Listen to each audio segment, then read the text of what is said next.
Hello guys, welcome back to my YouTube channel global politics.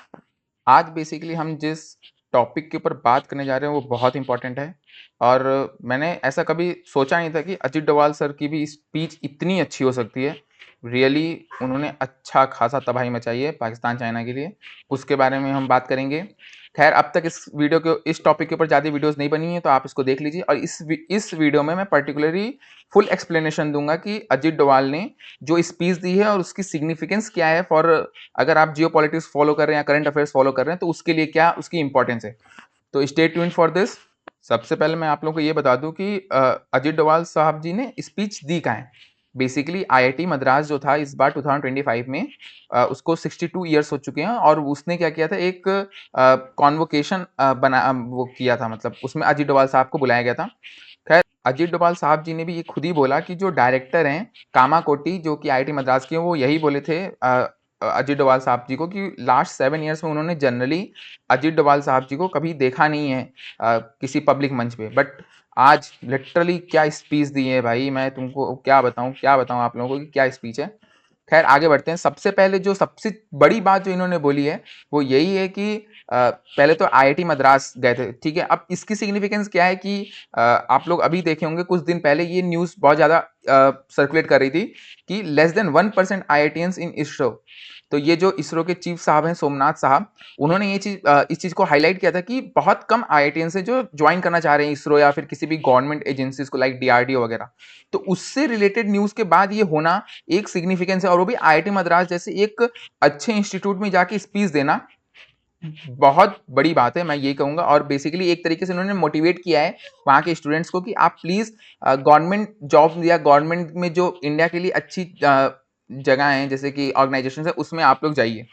तो उसमें जो सबसे पहला इन्होंने बताया है कि आप लोगों को, जो बच्चों को पहले वहाँ पे रिफर करते हुए उन्होंने बोला कि आप लोग लिटरली ग्रो करेंगे इन लाइफ, ठीक है। आप लोगों का फ्यूचर बहुत ब्राइट होगा। Of course they are from IIT Madras, ठीक है। तो आप लोगों को इस सोसाइटी को कंट्रीब्यूट करना है। आप लोग इस सोसाइटी से बहुत ज़्यादा जुड़े हुए हैं और इस सोसाइटी का बहुत ज़्यादा कर्ज है आप लोगों के ऊपर, इसलिए मतलब एक तरीके से मोटिवेट किए हैं कि आप लोग इंडिया में रहिए और इंडिया के लिए थोड़ा बहुत काम कीजिए। उन्होंने फिर प्रकाश डाला जो पुरानी चीज़ें, जैसे कि उन्होंने इंडिपेंडेंस के आसपास की पूरी बातें लगभग की हैं। तो सबसे पहले उन्होंने जो बात की वो यही की कि जो हमारे एंसेस्टर्स थे, ठीक है, मतलब एक तरीके से मोटिवेट करने के लिए जो एंसेस्टर्स थे उन्होंने बहुत सफ़र किया है, a lot of suffering they had faced, ठीक है। उसी के बाद इन्होंने आया कि 1947 का कंपैरिजन किया 2047, क्योंकि आप लोगों को ये पता है कि इंडिया बहुत जल्दी आफ्टर 22 ईयर्स ओनली इंडिया को 100 ईयर्स हो जाएंगे इंडिपेंडेंस के, ठीक है। और आप लोगों को ये भी पता होगा कि ब्रिटिशर्स ने कहा था कि इंडिया को अगर हम लोग इंडिपेंडेंट कर दें तो वो मुश्किल से 50 ईयर्स भी नहीं जी पाएंगे। बट अब 50 ईयर्स हो गए हैं, अब नाउ 100 ईयर्स की तरफ बढ़ रहे हैं हम लोग। तो इन्होंने कंपैरिजन करते समय ये बताया कि जब 1947 में इंडिया आज़ाद हुआ था तो फिर उसका जो जीडीपी था वो सिर्फ $20 बिलियन था। Could you imagine that, $20 billion, इतने मैसिव देश का बजट, जीडीपी एक्चुअली। उन्होंने ये भी बताया कि उस टाइम पे 80% जो पॉपुलेशन थी वो बिलो पॉवर्टी रहती थी, ठीक है। उसके बाद फिर उन्होंने मेंशन किया 1943 बंगाल फेमाइन के बारे में। और उन्होंने ये भी चीज़ बोली कि मैं जनरली ये चीज़ देखता नहीं हूँ कि लोग इस टॉपिक के ऊपर ज़्यादा बात कर रहे हैं, बट ये टॉपिक भी बहुत अच्छा, मतलब एक तरीके से बात करने वाला है, बट लोग ज़्यादा इसके ऊपर बात नहीं करना चाहते हैं। उन्होंने ये भी बताया कि बंगाल फेमाइन में क्या हुआ था कि ब्रिटिशर्स ने जो रिकॉर्ड किया था वो 6 मिलियन डेथ रिकॉर्ड की थी, ठीक है, जो कि भूख से तड़प तड़प के मरे। और ब्रिटिशर्स ने ये चीज की थी 6 मिलियन, तो आप समझ सकते हैं कि एक्चुअल में कितना होगा। उसके बाद इन्होंने डायरेक्टली कंपैरिजन किया है विथ, जब हम लोग 2047 में रहेंगे आफ्टर 22 ईयर्स, तो उन्होंने ये बताया है कि बेसिकली आफ्टर 100, मतलब इन 2027 it is projected that India की जो जीडीपी होगी वो $32 ट्रिलियन होगी। एक्चुअली 8 गुना जितनी आज है, 8 टाइम्स होगी जितनी अभी आज के समय चल रही है। और उन्होंने ये बताया कि जो उस समय पर कैपिटा इनकम होगी, पर कैपिटा इनकम होगी वो $22,000 रहेगी, ठीक है, जो कि अभी $2,500 ही है सिर्फ। और उन्होंने ये भी बताया, ये बहुत, ये जो लाइन है ना जिसको मैं हाईलाइट कर रहा हूँ ये बहुत इंपॉर्टेंट है। 1.1 बिलियन वर्किंग लोग होंगे, पीपल होंगे उस समय इंडिया में, जो कि लिटरली एक मैसिव वर्कफोर्स है। और इन्होंने इसी के बेसिस पे एक कंपैरिजन भी दिया है चाइना का। चाइना के पास उस समय तक 2047 तक के आसपास सिर्फ 700 मिलियन पीपल ही रह जाएंगे, जो कि आज से जितने उसके उनके यहाँ आज वर्किंग फोर्स है उससे 23% कम होगा। ठीक है। उसके बाद फिर उन्होंने मेंशन किया है कि ये भी मेंशन किया है कि उस समय तक क्योंकि इंडिया की जो अभी करंट डिफेंस बजट है 1.9% है पूरे जीडीपी का, और वो अप्रॉक्स $77 बिलियन के आसपास। तो उन्होंने ये भी बोला कि 2047 के आसपास तक इंडिया के पास सबसे ज्यादा बड़ा डिफेंस बजट होगा। ठीक है। इसके बाद इन्होंने मेंशन किया 2020 का गलवान इंसिडेंट, और ये बोला कि जब 2020 का गलवान इंसिडेंट हुआ तो तब तक हम लोग को पता था कि एनिमी एक्चुअल में कौन है, बट क्लियरली ओपन होके फेस में नहीं आया था। बट 2020 के गलवान इंसिडेंट के बाद ये चीज पता चल गई कि चाइना भी एक बहुत बड़ा एनिमी है हम लोग का। ठीक है। और उन्होंने यही चीज इसी चीज को रेफरेंस में लेते हुए कहा कि 2020 के आसपास क्या था कि आप लोगों को भी पता है 5G स्पेक्ट्रम के लिए स्पेकुलेशंस बहुत ज्यादा चलने लग गई थी कि कौन खरीदेगा, इंडिया में कैसे 5G आएगा वगैरह वगैरह। तो उस समय इंडियन गवर्नमेंट ने बैन लगा दिया था 5G हुआवे के ऊपर कि 5G जो भी टेक्नोलॉजी रहेगी वो एनिमी कंट्री से इंडिया में नहीं आएगी। उसके बाद अजीत डोभाल साहब ये कहते हैं कि उन्होंने खुद आईआईटी मद्रास के डायरेक्टर्स और स्टूडेंट्स और आईआईटी हैदराबाद के डायरेक्टर्स और स्टूडेंट्स की मदद लेके खुद का इंडिया का इंडिजिनस 5G डेवलप किया था। और एक्चुअली उन्होंने इसके ऊपर स्टैट्स भी कंपेयर किए हैं कि चाइना को 5G डेवलप करने में 12 ईयर्स लगे थे प्लस $300 बिलियन लगे थे, जबकि इंडिया को डेवलप करने में सिर्फ और सिर्फ 2.5 ईयर्स। लिटरली आप सोच सकते हैं इसको कि ये कितनी बड़ी अचीवमेंट थी उस समय इंडिया के लिए।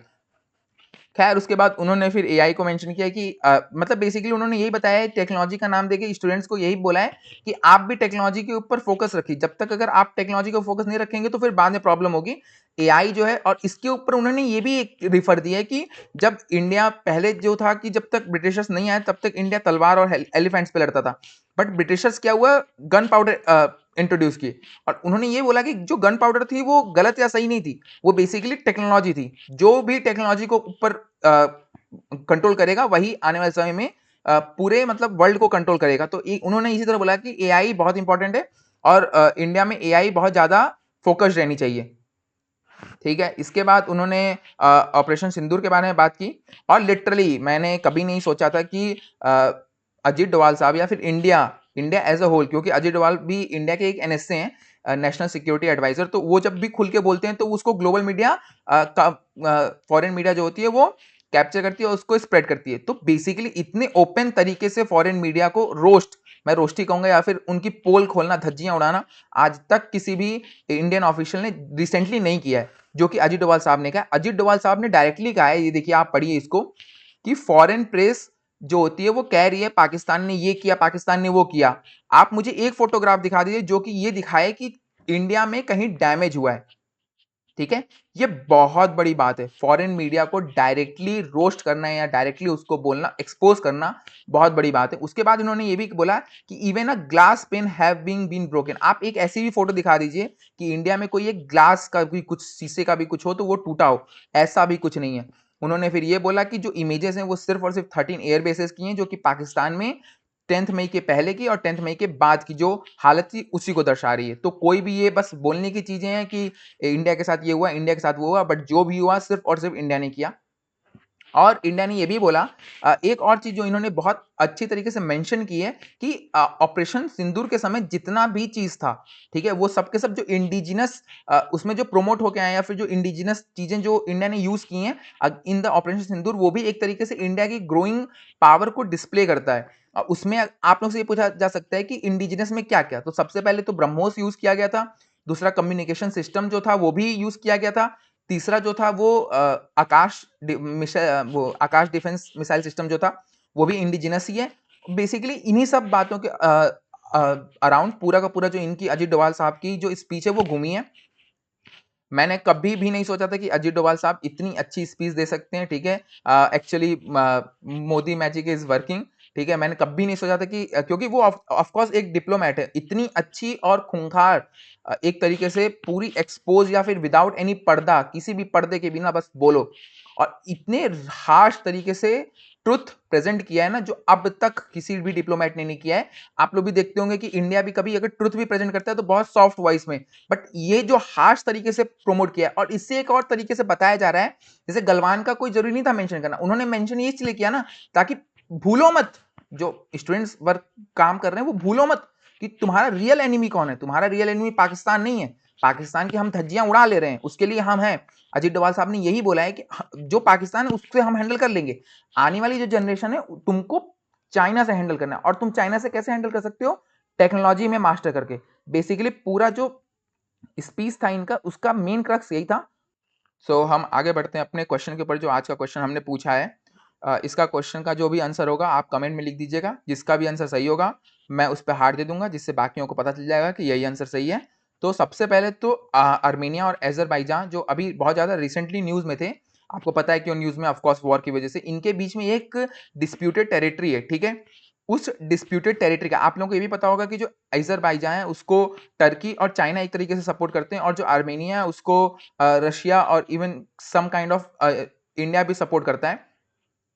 तो वो जो डिस्प्यूटेड टेरिटरी है, कॉन्फ्लिक्टेड टेरिटरी, वो है क्या? ठीक है, वो उसका नाम क्या है? पहला option Donbas, second Golan Heights, third Nagorno Karabakh, and fourth ट्रांसनिस्त्रा।